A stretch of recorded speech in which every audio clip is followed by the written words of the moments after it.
Samantala, American pop star na si Taylor Swift, mayroong ng concert ng film ng The Eras Tour. Yan ay matapos i-anunsyo ni Taylor ang magandang balita. At hindi lang yon, dahil magiging available rin ito sa mga sinihan. Alamin natin kung kailan magsisimula sa balitang hatid ni Christy Rivera.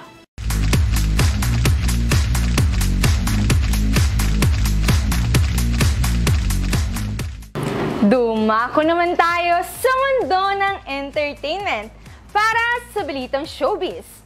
The long wait is over mga ka-Swifties!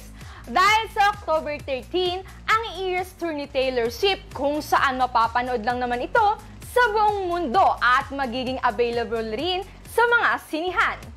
Kaya naman Philo Swifties, it's our time! Mark your calendars at sabay-sabay tayong sumugod sa mga sinihan. Nakakatuwa pong ibalita sa inyong lahat na ang The Eras Tour concert film ay official nang mapapanood sa mga sinihan worldwide simula sa October 13.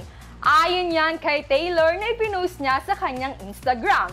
Ang naturang concert film ay ipapalabas sa mahigit 100 bansa kasama na dito ang Europa. Makasaysayan rin itong maituturing para sa mga fans ng sikat na American pop star dahil hindi lang sa mga concert ito mapapanood, kundi maging sa big screen.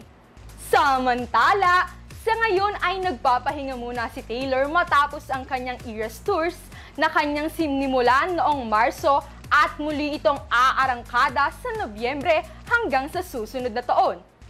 Magugunitan nitong weekend ay nagkaroon ng bali-balita tungkol sa status ng love life ni Taylor, kung saan in a relationship ito sa NFL star na si Travis Kelce nang makitang nanonood siya ng laro ng Super Bowl winner mula sa isang luxury box kasama ang ina ng tight end.